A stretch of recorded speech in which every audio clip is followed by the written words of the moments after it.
நண்பர்கள் அனைவருக்கும் காலை மாலை மதிய வணக்கங்களை தெரிவித்துக் கொள்வது உங்கள் நண்பன். இன்னும் வீடியோ நம்ம எதை பற்றி பார்க்க போகிறோம் அப்படின்னு பார்த்தீங்கன்னா, நேற்று போட்டோம் பார்த்தீங்களா ஒரு வீடியோ. அதில் என்ன போட்டிருந்தோம் அப்படின்னு பார்த்தீங்கன்னா, நம்ம வந்து வெளிநாட்டு வேலைக்காக ட்ரை பண்ணுறோம் அப்படின்னா என்னென்ன மாதிரியான வேலைகள் வந்து 2025 வந்து ஜூலை எண்டு ஆகஸ்ட்டில் வந்துட்டு வரப்போகுது அப்படிங்கிற மாதிரி வந்து சொல்லியிருந்தோம். ஸோ அதில் வந்து எஸ்பாஸ் இபாஸ் என்டிஎஸ் பர்மிட்டுக்கு ஒரு சில ஜாப், ரொம்ப முக்கியமான ஜாப்பை பற்றின டீட்டெயில்ஸு, அதேமாதிரி ஏஜ் லிமிட் பற்றின டீட்டெயில்ஸ் எல்லாத்தையுமே வந்து அந்த வீடியோவில் சொல்லியிருக்கேன். தயவுசெய்து அந்த வீடியோ போய் பார்த்துட்டு வந்து அதுக்கப்புறம் இதை பாருங்கள், ரொம்ப தெளிவாக உங்களுக்கு புரியும். அப்படி இல்லை அப்படின்னா பாதியில் வர்ற மாதிரி இருக்கும். அப்படி பாதியில் வந்துச்சு அப்படின்னா உங்களுக்கு எதுவுமே புரியாது. அதை பார்த்துட்டு இதுக்கு வந்தீங்க அப்படின்னா கண்டிப்பாக புரியும். அந்த வீடியோ யாராவது பார்த்துட்டீங்க, தெளிவாக கடைசி வரைக்கும் பார்த்தீங்க அப்படின்னா அவங்க கமெண்ட் செக்ஷனில் சொல்லுங்கள். இந்த மாதிரி தெளிவான டீட்டெயிலான இன்ஃபர்மேஷன்லாம் நீங்கள் தெரிஞ்சுக்கணும்னு மறக்காம நம்ம சேனலை சப்ஸ்கிரைப் பண்ணி வச்சுக்கோங்க. அதே மாதிரி யாருக்கிட்டையும் ஏமாறாமல் நல்லபடியாக நம்ம சிங்கப்பூர் போனால் மட்டும்தான் வந்து நல்லபடியாக நம்மளால் சம்பாதிக்க முடியும். அப்படி இல்லை அப்படின்னா நிறைய ஏமாத்துற ஏஜென்சிலாம் இருக்காங்க. நிறைய பேர் வந்து ஏமாத்துறாங்க. லைசன்ஸ் இல்லாதவங்க நிறைய பேரை நிறைய பணங்கள் ஏமாத்துறாங்க. அந்த மாதிரி ஆளுகள்கிட்டலாம் போய் நீங்கள் மாட்டினீங்க அப்படின்னா உங்களோட கெரியரே க்ளோஸ் ஆயிரும். அந்த மாதிரிலாம் க்ளோஸ் ஆகிடக்கூடாது அப்படின்னா நம்ம சேனலை கண்டினியூஸாக பாருங்கள். அதே மாதிரி லைசன்ஸ்டு ஏஜென்சி வந்து தமிழ்நாட்டில் இருக்கிற எல்லா லைசன்ஸ்டு ஏஜென்சியில் இருக்க வர்ற ஆர்டர்ஸ் எல்லாத்தையுமே நம்ம வந்து ஒரே இடத்துல கொடுத்துக்கிட்டு இருக்கோம். ஸோ அதுதான் edgytamil.com. இங்கே போனீங்க அப்படின்னா இந்த ஆர்டர்ஸ் எல்லாத்தையுமே நீங்கள் தெரிஞ்சுக்கலாம். அதுக்கு அப்ளை பண்ணீங்க அப்படின்னா நீங்கள் நல்லபடியாக எந்த பிரச்சனையும் இல்லாமல் குறைஞ்ச அமௌண்ட்டில் வந்து உங்களால் வெளிநாடு போக முடியும். ஸோ அதையும் நீங்கள் ஃபாலோ பண்ணிக்கோங்க. ஓகேங்களா? ஓகே, நேத்தோட தொடர்ச்சியாக வீடியோ வந்து இப்போ கண்டினியூ பண்ணுவோம். நேற்று வந்துட்டு பார்த்தீங்க அப்படின்னா ஹோட்டல் ஜாப்பில் என்னென்ன வேகன்சிஸ் இருக்குது, அது எதுக்கெல்லாம் எக்ஸ்பீரியன்ஸ் வேணும், எதுக்கெல்லாம் எக்ஸ்பீரியன்ஸ் தேவையில்லை அப்படிங்கிற மாதிரி சொல்லியிருந்தேன். இன்னைக்கு வீடியோவில் அதோட கண்டினியூஸாக பார்த்தீங்க அப்படின்னா அடுத்ததாக அதிக வேகன்சி வரப்போகிறது எதுக்குன்னு கேட்டிங்கன்னா சிஎன்சி ஃபீல்டில் தான் வரப்போகுது. சிஎன்சி ஃபீல்டில் பொறுத்த வரைக்கும் பார்த்தீங்க அப்படின்னா வந்து மெக்கானிக் முடிச்சவங்க எல்லாருமே சிஎன்சியில் வந்து இருப்பாங்க. சிஎன்சியில் என்னட்டே ஒரு நாலஞ்சு பேர் வந்து சிஎன்சியில் கேட்டிருந்தாங்க. ஆனால் எல்லார்ட்டையுமே ஒரு பிரச்சனை இருக்காது. என்னன்னு கேட்டிங்கன்னா அவங்களுக்கு ப்ரோக்ராமிங் தெரியவே மாட்டேங்குது. அது வந்து மிகப்பெரிய பிரச்சனையாக இருக்குது. ஸோ சிஎன்சியை பொறுத்த வரைக்கும் பார்த்தீங்க அப்படின்னா கண்டிப்பாக வந்து ப்ரோக்ராமிங் தெரிஞ்சிருக்கணும். அப்படி ப்ரோக்ராமிங் வந்து தெரியலை அப்படிங்கிற பட்சத்தில் உங்களை வந்து வெளிநாட்டுக்கு வந்து எடுத்துக்கிறதுக்கான வாய்ப்புகள் ரொம்ப ரொம்ப குறைவு. ஏன்னா ஆப்ரேட் பண்ணுறதுக்கு ஒருத்தவங்க ப்ரோக்ராமிங் பண்ணுறது ஒருத்தவங்களன்னா அவங்க எடுக்க மாட்டாங்க. ஸோ யாருக்காவது சிஎன்சி தெரியும் அப்படின்னா தயவுசெய்து ப்ரோக்ராமிங் நல்லா கற்றுக்குங்க. அப்படி கற்றுக்கிட்டீங்க அப்படின்னா ரொம்ப ஈஸியாகவே ரொம்ப நல்ல சம்பளத்தில் உங்களால் வந்து சிங்கப்பூரில் செட்டில் ஆக முடியும். ஆனால் அதுக்கு கண்டிப்பாக ப்ரோக்ராமிங் தெரிஞ்சிருக்கணும். ஓகேங்களா? ஸோ சிஎன்சியில் நிறையா ஜாப் வேகன்சிஸ் இருக்குது. அடுத்ததாக பார்த்தீங்க அப்படின்னா வந்துட்டு அட்மின் ஜாப்பு.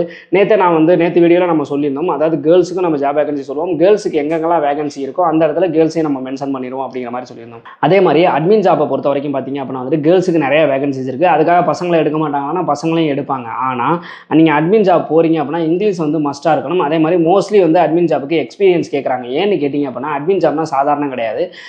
அட்மின் ஜாப்பில் வந்து பார்த்திங்க அப்படின்னா ஒர்க்கர்ஸை மெயின்டைன் பண்ணுற மாதிரி இருக்கும், அக்கௌண்ட்ஸ் மெயின்டைன் பண்ணுற மாதிரியும் ஒரு சில கம்பெனிகளில் கொடுப்பாங்க. ஸோ வந்து ஒர்க்கர்ஸை மெயின்டைன் பண்ணணும், அக்கௌண்ட்ஸை மெயின்டைன் பண்ணணும் அப்படின்னா வந்து அதுக்கு வந்து ஓரளவுக்கு எக்ஸ்பீரியன்ஸ்டு பர்சனை தான் வந்து அட்மின் ஜாப் கேட்பாங்க. எக்ஸ்பீரியன்ஸ் இல்லை அப்படின்னா எடுக்கிறது கொஞ்சம் சிரமம் தான். ஓகேங்களா? ஸோ இப்போ நம்ம எதை பற்றி பேசிகிட்டு இருக்கோம்னா எஸ்பாஸ் இபாஸ் என்டிஎஸ் பர்மிட்டில் என்னென்ன ஜாப் வேகன்சிஸ் வருதுங்கிறத பற்றி பேசிகிட்டு இருக்கோம். ஸோ வர்ற நாட்களில் வந்துட்டு அட்மின் ஜாப்பும் நீங்கள் கண்டிப்பாக வந்து எதிர்பார்க்கலாம். நிறையா வந்து வர்றதுக்கான வாய்ப்புகள் இருக்குது. அடுத்ததாக பார்த்தீங்க அப்படின்னா வந்துட்டு அக்கௌண்ட் ஜாப்பை பொறுத்த வரைக்கும் பார்த்தீங்க அப்படின்னா பசங்களுக்கும் வாய்ப்பு இருக்குது, பிள்ளைங்களுக்கும் வாய்ப்பு இருக்குது. அதில் பார்த்தீங்க அப்படின்னா அக்கௌண்ட்ஸை பொறுத்த வரைக்கும் பார்த்தீங்கன்னா டேலி வந்து கண்டிப்பாக வந்து தெரிஞ்சிருக்கணும் அப்படிங்கிற மாதிரி மோஸ்ட்லி வந்து கேட்குறாங்க.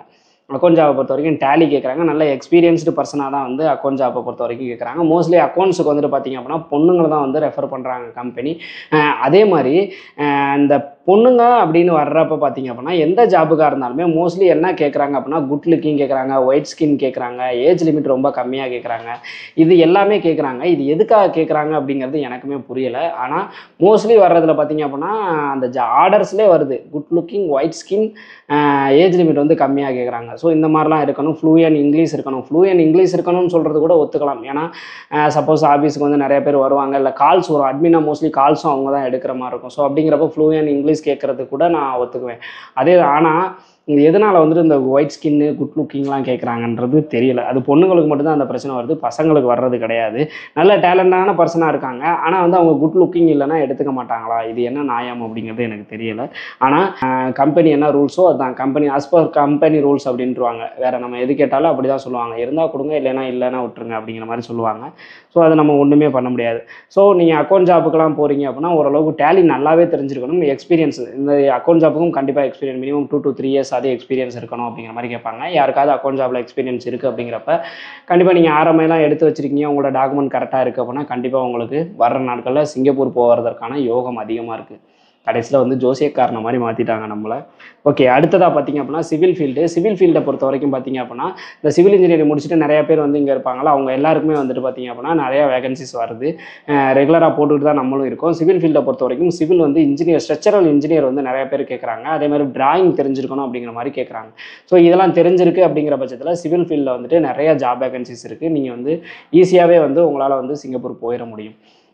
ஆனால் இதுக்கு கண்டிப்பாக எக்ஸ்பீரியன்ஸ் கேட்பாங்க, இன்டர்வியூவும் வைப்பாங்க. ஓகேங்களா? ஸோ இப்போ நான் சொன்ன எல்லா ஜாப் வேகன்சிங்குமே பார்த்தீங்கன்னா நீங்கள் வந்துட்டு நல்லா வந்துட்டு ட்ரெயின்டு பர்சனாக இருக்கணும், ஓரளவுக்கு எக்ஸ்பீரியன்ஸ் இருக்கணும், உங்களை இன்டர்வியூ எடுப்பாங்க. ஒரு சில ஏஜென்ட்டுகள்லாம் என்ன பண்ணுறாங்க அப்படின்னா பணத்துக்காக தெரியாத வேலையை தெரியும்னு சொல்லி அங்கே கொடுத்துட்றாங்க. ரெஸ்யூம்லாம் எடிட் பண்ணி அங்கே கொடுக்குறாங்க.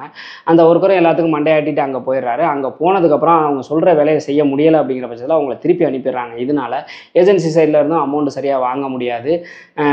இதனால நிறைய பேர் லாஸ் ஆகிறாங்க. அதனால் உங்களுக்கு இன்டர்வியூ பண்ணுறாங்க அப்படின்னா உங்களுக்கு ஒரு வேலை தெரியும் அப்படின்னா தெரியும்னு போடுங்க, தெரியாது அப்படின்னா தெரியாதுன்னு சொல்லிடுங்க. அப்படி இல்லை தெரியாத வேலையை தெரியும்னு சொன்னீங்கன்னா அங்கே போகிறதுக்குள்ளே நீங்கள் அந்த வேலையை கற்றுக்க முடியுதான்னு பாருங்கள். அப்படி கற்றுக்கிட்டு ஏதோ அரைகுறையாக சமாளிச்சிங்க அப்படின்னா அங்கே ஓட்ட முடியும். இல்லை அப்படின்னா பை பை டாட்டான்னு சொல்லி உங்களை திருப்பி அனுப்பிடுவாங்க. ஏஜென்ட்டு கட்டின அமௌண்ட்டு கோவிந்தா தான். ஏஜென்ட்டு அமௌண்ட்டை திருப்பி வாங்குறது எவ்வளோ கஷ்டம் அப்படிங்கிறது ஏஜென்ட்டுக்கிட்ட கொடுத்தவங்களுக்கு அது நல்லாவே தெரியும். ஓகேங்களா? ஸோ சிவில் இன்ஜினியரிங் வேகன்சி இருக்குது. அடுத்ததாக பார்த்தீங்க அப்படின்னா வந்துட்டு சூப்பர் மார்க்கெட், மினி மார்க்கெட் நிறைய பேர் நம்மள்ட்ட இந்த ஜாப் வேகன்சிஸ் கேட்குறாங்க. ஸோ சூப்பர் மார்க்கெட், மினி மார்க்கெட்டை பொறுத்த வரைக்கும் பார்த்தீங்க அப்படின்னா வந்துட்டு மோஸ்ட்லி வந்துட்டு பார்த்தீங்கன்னா சின்ன சின்ன கடைகளில் தான் எடுப்பாங்க. அப்படி எடுக்கிறப்ப பார்த்தீங்கன்னா ஒரே ஒரு ஒர்க்கர் தான் எடுப்பாங்க. அப்படி இந்த ஒரு ஒர்க்கரை எடுக்கிறப்ப அந்த ஒரு ஒர்க்கர் தான் எல்லா வேலையுமே பார்க்குற மாதிரி இருக்கும். சரிங்களா? ஸோ எல்லா வேலையும் அப்படின்னா என்ன வேலை இருக்கும் பார்த்தீங்கன்னா லோடிங் அன்லோடிங் இருக்கும், பொருளுக்கு வந்து டேக் அடிக்கிற மாதிரி இருக்கும், பில்லு போடுற மாதிரி இருக்கும். ஸோ எல்லா வேலையுமே இருக்கும். அதே மாதிரி அதில் ஒர்க்கிங் ஹவர்ஸும் கொஞ்சம் அதிகமாக இருக்கும், ஒர்க்கு கஷ்டமாக இருக்கும். சூப்பர் மார்க்கெட், மினி மார்க்கெட்னா நான் பில்லு போடுற வேலைக்கு தான் வந்தேன், நான் இந்த வேலையை மட்டும்தான் பார்ப்பேன், வேறு வேலை பார்க்க மாட்டேன் அப்படின்னா தம்பி நீ போயிட்டு வா டாட்டான்னு சொல்லி உங்களை அனுப்பிடுவாங்க. ஸோ அதனால் வந்துட்டு எல்லா வேலையுமே பார்க்குற மாதிரி இருக்கும். அதுக்கு நீங்கள் வந்து எக்ஸ்பீரியன்ஸ்டு பர்சனாக இருக்கீங்க அப்படிங்கிற பட்சத்தில் கண்டிப்பாக வந்து உங்களுக்கு ப்ராப்ளம் வராது. இல்லை எக்ஸ்பீரியன்ஸ் இல்லை அப்படிங்கிற பட்சத்தில் நீங்கள் வந்து கற்றுக்கிறது ரொம்ப ரொம்ப நல்லது. வேலை கொஞ்சம் கஷ்டமாக இருக்கும். ஸோ சூப்பர் மார்க்கெட், மினி மார்க்கெட்லேயும் வேகன்சி இருக்குது. இதில் வந்து பொண்ணுங்களே எடுப்பாங்க. ஆனால் அந்த மோஸ்ட்லி ஒரு கடை இருக்குன்னா பாஸ் இருப்பாங்க, அடுத்தது நீங்கள் இருப்பீங்க. இந்த மாதிரி 2 பேர் மெயின்டைன் பண்ணுற மாதிரி தான் இருக்கும். ஸோ உங்களுக்கு ஃபஸ்ட்டு சொல்லி கொடுத்துட்டு அதுக்கப்புறமேட்டு அவங்க வந்து சம்டைம் வரவும் மாட்டாங்க. நீங்கள் ஒரு ஆளே மெயின்டைன் பண்ணுறது கூட நீங்கள் தயாராக இருக்கணும். ஸோ இந்த மாதிரி வேகன்சியும் நிறையா இருக்குது. அடுத்ததாக பார்த்தீங்க அப்படின்னா வந்துட்டு எஸ்பாஸ், இபாஸ், என்டிஎஸ் பர்மிட்டில் பார்த்தீங்கன்னா பொண்ணுங்களுக்கு பியூட்டிஷியன் ஜாப் நிறையா வருது. ஓகேங்களா? பொண்ணுங்களுக்கு பியூட்டிஷியன் ஜாப் வருது, பசங்களுக்கு சலூன் ஜாப் வருது. ஸோ இது எல்லாமே நிறையாவே இருக்குது. ஆள் தான் கிடைக்க மாட்டேங்கிறாங்க. பியூட்டிஷியனை பொறுத்த வரைக்கும் பார்த்தீங்க அப்படின்னா கண்டிப்பாக வந்து உங்களுக்கு வேலை தெரிஞ்சிருக்கணும். அதே மாதிரி பியூட்டிஷியனை பொறுத்த வரைக்கும் இப்போ நம்ம இந்தியாவில் வந்து நீங்கள் வந்து பியூட்டிஷியனாக ஒர்க் பண்ணுறீங்க அப்படின்னா இங்கே வந்து ஒரு ஸ்டைலில் வந்து நீங்கள் ஒர்க் பண்ணுவீங்க. அதே இது சிங்கப்பூர் போனீங்க அப்படின்னா அது ஒரு ஸ்டைலில் இருக்கும். ஓகேங்களா? ஸோ அதை வந்து நீங்கள் உங்களை இன்டர்வியூ பண்ணுறாங்க அப்படின்னா உங்கள்ட்ட தெளிவாக சொல்லிடுங்க. இங்கே வந்து எனக்கு இந்த மாதிரி இந்த ஸ்டைலில் வந்து எல்லாமே எனக்கு தெரியும், அங்கே போய்ட்டால் நீங்கள் வந்து எனக்கு கொஞ்சம் சொல்லி கொடுத்தீங்க அப்படின்னா நான் ஈஸியாக கற்றுக்குவேன். அங்கே எப்படி நீங்கள் ஒர்க் பண்ணுவீங்க, இதே ஸ்டைல் தான் ஒர்க் பண்ணுவீங்களா இல்லை வேறு மாதிரி ஒர்க் பண்ணுவீங்களா அப்படிங்கிறத தெளிவாக கேட்டுக்கிட்டு அதுக்கப்புறம் போங்க. ஏன்னு கேட்டிங்க அப்படின்னா நீங்கள் அதை தெளிவாக கேட்காம போகிறீங்க அப்படிங்கிற பட்சத்தில் அங்கே போய்ட்டு நீங்கள் ஒரு மாதிரி ஒர்க் பண்ணுறீங்க அப்படின்னா உங்களை திருப்பி ஏற்படுறதுக்கான வாய்ப்புகள் நிறையா இருக்குது. சரிங்களா? ஸோ அதை தெளிவாக கேட்டுங்க. அடுத்தது வந்து ஹேர் ஸ்டைலிஸ்ட்டு. பசங்களை பொறுத்த வரைக்கும் பார்த்தீங்க அப்படின்னா பார்பர் ஷாப்பில் வந்து ஒர்க் வந்து நிறையாவே வருது. அதில் வந்துட்டு பார்த்தீங்கன்னா ஒரு சில கடைகளில் பார்த்தீங்கன்னா டேட்டூவும் போட தெரிஞ்சிருக்கணும் அப்படிங்கிற மாதிரி கேட்பாங்க. ஒரு சில இதில் வந்துட்டு நீங்கள் வந்து இந்த கட்டிங்கு, சேவிங் இந்த வேலை மட்டும் தெரிஞ்சால் போதும் அப்படிங்கிற மாதிரி கேட்பாங்க.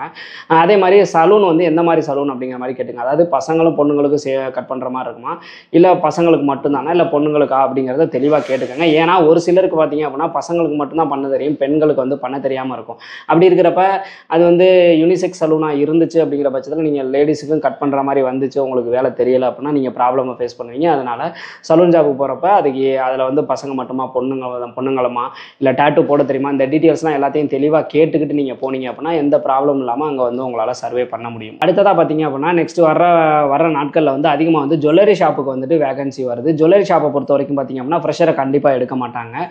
ஏன் அப்படின்னு கேட்டிங்கன்னா கண்டிப்பாக வந்து அங்கே வந்து நீங்கள் ஜுவல்லரி ஹேண்டில் பண்ண தெரியணும், அந்த பில்லு போட தெரியும், அதெல்லாம் இருந்தால் மட்டும்தான் உங்களை எடுத்துக்குவாங்க. ஸோ ஜுவல்லரி ஷாப்பை பொறுத்த வரைக்கும் பசங்களும் போகலாம், பொண்ணுங்களும் போகலாம். ஆனால் வேலை தெரிஞ்சிருக்கணும் அப்படிங்கிறது ரொம்ப ரொம்ப இம்பார்ட்டன்ட். ஒரு ஜுவல்லரி ஷாப்பில் எடுக்கிறாங்கன்னா அதே மாதிரி பார்த்தீங்க அப்படின்னா பேக்ரவுண்ட்லாம் ரொம்ப செக் பண்ணுவாங்க, ஐடி வெரிஃபிகேஷன்லாம் ரொம்ப பண்ணுவாங்க. ஏன்னா அங்கே வந்து நகை கடை, ஸோ அதிகமான நகைகள்லாம் இருக்கும். அப்படிங்கிற பட்சத்தில் நீங்கள் வந்து எப்படிப்பட்ட ஆள், உங்களுக்கு அந்த நகைகளை பற்றியெல்லாம் தெரியுதா, கால்குலேட் பண்ண தெரியுதா, இது எல்லாத்தையுமே வந்து ஒன்றுக்கு ஒரு 2 பேர் இன்டர்வியூ பண்ணுவாங்க. இன்டர்வியூ பண்ணி உங்களை பேக்ரவுண்ட் வெரிஃபிகேஷன் பண்ணி தான் எடுத்துக்குவாங்க. அப்படிங்கிறப்ப தெரியாத வேலையே தெரியும் அப்படின்னு சொல்லி போனீங்க அப்படின்னா கண்டிப்பாக ப்ராப்ளம் ஃபேஸ் பண்ணுற மாதிரி இருக்கும். ஏன்னா ஜுவல்லரி ஷாப்னா இப்போ ஒரு பிஸ்னஸ்னு ஒரு தொழில்னு எடுத்துக்கிட்டு அதுக்குள்ளே நிறையா இருக்கும்ல. ஸோ எப்படி வந்து அந்த சேதாரம் கழிக்கிறது இந்த மாதிரிலாம் நிறையா விஷயங்கள் இருக்கும்ல. எனக்கு தெரிஞ்சதை நான் சொல்கிறேன், எனக்கு நிறையா தெரியாதுல்ல. ஸோ அதனால் ஜுவல்லரி ஷாப் அப்படின்னா அதில் எக்ஸ்பீரியன்ஸ் இருக்க பர்சனுக்கு சூப்பர் சேலரியில் நல்ல வேகன்சி இருக்குது. பொண்ணுங்களும் எடுக்கிறாங்க, பசங்களும் எடுக்கிறாங்க. இந்த ஜுவல்லரி ஷாப்புக்குலாம் வந்துட்டு 2 பேருமே ட்ரை பண்ணலாம். ஓகேங்களா? கிட்டத்தட்ட வந்துட்டு வர்ற நாட்களில் வரப்போகிற S Pass E Pass NTS permit job எல்லாத்தையுமே வந்து கவர் பண்ணிவிட்டு அதுக்கு யாரெல்லாம் ட்ரை பண்ணலாம் யாரெல்லாம் ட்ரை பண்ணக்கூடாது அப்படிங்கிறத முதற்கொண்டு சொல்லிட்டேன். லாஸ்ட் வீடியோவில் வந்துட்டு ஏஜ் லிமிட் என்னங்கிறதையும் சொல்லிட்டேன். ஸோ இந்த எல்லா ஜாபையுமே நீங்கள் ஒரே இடத்துல வந்து சர்ச் பண்ண முடியும். அது எங்கே அப்படின்னு கேட்டிங்கன்னா www.sgtamil.com இந்த வெப்சைட்டுக்குள்ளே நீங்கள் போனீங்க அப்படின்னா ஜாப் வேகன்சின்னு தனியாக ஒரு போர்ட்டலே இருக்குது. அதுக்குள்ளே நீங்கள் போனீங்க அப்படின்னா இந்த எல்லா ஜாப் வேகன்சியுமே தமிழ்நாட்டில் இருக்க லைசன்ஸ்டு ஏஜென்சி மூலமாக வர எல்லா S Pass E Pass NTS permit job வேகன்சியுமே இந்த ஒரே வெப்சைட்டில் வந்து நீங்கள் பார்த்துக்கலாம். அதுக்கு அதில் வந்து போட்டிருக்க ஜாப் வேகன்சி எஸ்பாஸா இபாஸா என்டிஎஸ் பர்மிட்டா என்ன வேலைன்னு தெரிஞ்சுக்கிட்டு அதுக்குள்ளே போய் கிளிக் பண்ணி பார்த்தீங்கன்னா உள்ளர டீட்டெயிலாக அந்த ஜாப் வேகன்சியோட தகவல்கள் இருக்கும். சம்பளம் எவ்வளவு, ஏஜ் லிமிட் எவ்வளவு, யாரெல்லாம் முயற்சி பண்ணலாம், எக்ஸ்பீரியன்ஸ் எத்தனை வருஷம் இருக்கணும் அப்படிங்கிறது எல்லாமே பாருங்கள். அது எல்லா குவாலிஃபிகேஷனுமே உங்களுக்கு இருக்குது அப்படிங்கிற பட்சத்தில் அவங்க வந்து டாக்குமெண்ட்ஸ் வந்து கேட்டிருப்பாங்க. என்ன மாதிரி டாக்குமெண்ட்ஸ் கேட்டிருக்காங்கன்னு பார்த்துட்டு அந்த டாக்குமெண்ட் எல்லாத்தையுமே ஒரு பேப்பரில் கூட எழுதிக்கோங்க. எழுதிக்கிட்டு அந்த டாக்குமெண்ட்டை ப்ராப்பராக வந்துட்டு ஸ்கேன் பண்ணுங்கள் கம்ப்யூட்டர் சென்டரில் கொடுத்து. நிறைய பேர் பார்த்தீங்க அப்படின்னா ஃபோன்லேயே ஃபோட்டோ எடுத்து வந்து அனுப்புகிறாங்க. இப்போ பாஸ்போர்ட்லாம் நீங்கள் வந்து ஸ்கேன் பண்ணி அனுப்புறீங்க அப்படின்னா அந்த பாஸ்போர்ட்டை நீங்கள் உங்கள் ஃபோனில் ஜூம் பண்ணுறீங்க அப்படின்னா அப்படி ஜூம் பண்ணலையும் அந்த பாஸ்போர்ட்லாம் வந்துட்டு எழுத்தெல்லாம் தெளிவாக தெரியணும், உடையக்கூடாது. அந்த மாதிரி தெளிவாக எடுக்கணும். கண்டிப்பாக நீங்கள் ஆணாக இருந்தாலும் பொண்ணாக இருந்தாலும் நீங்கள் ரெடி பண்ணுற பிடிஎஃப்ல உங்களோட full size photo half size photo ரெண்டையுமே வந்து அட்டாச் பண்ணிடுங்க. ஏன்னா உங்களோட லுக்கு வந்து கண்டிப்பாக பார்ப்பாங்க, அவுட்லுக் வந்து பார்ப்பாங்க. So full size photo half size photo ரெண்டையுமே கரெக்டாக ரெடி பண்ணி எல்லாத்தையும் ஒரு சிங்கிள் பிடிஎஃபாக மெர்ஜ் பண்ணி வச்சுக்கோங்க. ஆர்எம்ஐ எடுக்காதவங்க டிஸ்பிளே தர அந்த நம்பருக்கு கால் பண்ணி ஆர்எம்ஐ வந்து எடுத்துக்கோங்க. லாஸ்ட் வீடியோவில் நான் சொல்லியிருந்தேன் ஆர்எம்ஐ வந்து எடுக்கிறதுல சரியாக எடுக்கலன்னா என்னென்ன பிரச்சனை வரும்னு சொல்லியிருந்தேன். அந்த வீடியோ பார்க்காதவங்க போய் பார்த்துட்டு வந்துடுங்க. ஸோ டிஸ்பிளே தர நம்பருக்கு கால் பண்ணி ஆர்எம்ஐ எடுத்துக்கோங்க. ஆர்எம்ஐ எடுத்து இந்த மாதிரி டாக்குமெண்ட்டை ப்ராப்பராக வச்சிருக்கீங்க அப்படிங்கிற பட்சத்தில் அந்த வெப்சைட்டில் வந்து கடைசியாக வந்து கொடுத்துருப்பாங்க யாரை கான்டாக்ட் பண்ணணும் அப்படிங்கிற மாதிரி. ஒன்று வாட்ஸ்அப் நம்பர் கொடுத்துருப்பாங்க, இல்லைனா டெலகிராம் ஐடி கொடுத்துருப்பாங்க. ஸோ அதுக்கு நீங்கள் கான்டாக்ட் பண்ணுறீங்க அப்படிங்கிற பட்சத்தில் கண்டிப்பாக வந்துட்டு நீங்கள் வந்துட்டு நல்லபடியாக வந்து உங்கள் டாக்குமெண்ட் அனுப்பிட்டீங்க அப்படின்னா இன்டர்வியூ அரேஞ்ச் பண்ணுவாங்க. இன்டர்வியூ அரேஞ்ச் பண்ணிட்டாங்க அப்படின்னா நல்லபடியாக நீங்கள் வெளிநாடு போயிட முடியும். ஐயா இந்த டெலகிராம்னா என்னன்னே தெரியாது, டெலகிராம் இல்லை அப்படின்னு நினைக்கிறவங்க இங்கே ஒரு QR கோடு இப்போ டிஸ்பிளே பண்ணுற பாருங்க. ஸோ இந்த QR கோடை வந்து நீங்கள் ஸ்கேன் பண்ணுங்கள். ஸ்கேன் பண்ணி வாட்ஸ்அப் சேனல்லையும் நம்ம வந்து ஜாப் வேகன்சிஸ் போட்டுருக்கோம். ஸோ அந்த வாட்ஸ்அப் சேனலில் நீங்கள் ஜாயின் பண்ணிட்டீங்க அப்படின்னா அந்த ஜாப் வேகன்சி எல்லாமே உங்களுக்கு வரும். ஓகேங்களா? ஸோ இதை பார்த்துட்டு நீங்கள் சரியாக ட்ரை பண்ணுறீங்க அப்படின்ற பட்சத்தில் கண்டிப்பாக உங்களால் நல்லபடியாக வந்துட்டு வெளிநாடு போக முடியும். அதே மாதிரி பார்த்தீங்க அப்படின்னா நம்ம அடுத்த வீடியோவில் என்ன சொல்ல போகிறோம் அப்படின்னா work permit, CPR permit, PCM permit, அடுத்தது பிஎஸ்ஐ ஜாப் வேகன்சிஸ்லாம் வரப்போகுது. ஸோ இதுக்கெல்லாம் வந்து அதில் பிஎஸ்ஐக்குள்ளே என்னென்ன வேகன்சிஸ் இருக்குது அப்படிங்கிறத பற்றியும் சொல்ல போகிறோம். ஸோ இதில் எல்லாம் போகலாமா போவேணாமா, அதில் என்னென்ன ட்ராபேக்ஸ் இருக்குது, ஸோ இதில் என்னென்ன ஜாப் வேகன்சிஸ் வரப்போகுது, ட்ரைனிங்லாம் இது கொடுத்து அனுப்புவாங்க, அதை பற்றி டீட்டெயில்ஸு, அதுக்கு அமௌண்ட் பே பண்ணுற மாதிரி இருக்குமா இருக்காதா அப்படிங்கிற எல்லா டீட்டெயில்ஸுமே நம்மளோட அடுத்த வீடியோவில் சொல்ல போகிறோம். ஸோ நம்மளோட அடுத்த வீடியோவை பாருங்கள். அதே மாதிரி இந்த எஸ்பாஸ் பாஸுக்கெல்லாம் அமௌண்ட்டையும் வந்துட்டு நம்மளோட அடுத்த வீடியோவில் சொல்கிறேன். இப்போ நம்ம நிறைய ஜாப் வேகன்சி சொன்னோம் பார்த்தீங்களா, அதுக்கெல்லாம் வந்து எவ்வளோக்குள்ளே செலவாகும் அப்படிங்கிறத நம்மளோட அடுத்த வீடியோவில் சொல்கிறேன். ஸோ கண்டினியூஸாக நம்மளோட அடுத்த வீடியோவை பாருங்கள். நம்ம அடுத்த வீடியோ மோஸ்ட்லி நாளைக்கு வந்துடும். ஸோ கண்டினியூஸாக பாருங்கள். நம்ம அடுத்த வீடியோவில் அந்த டீட்டெயில்ஸ் எல்லாத்தையும் சொல்கிறேன். இந்த மாதிரியான இன்ஃபர்மேஷன்லாம் நீங்கள் தெரிஞ்சுக்கணும்னு நினச்சினா மறக்காம நம்ம சேனலை சப்ஸ்கிரைப் பண்ணி வச்சுக்கோங்க. பாய்.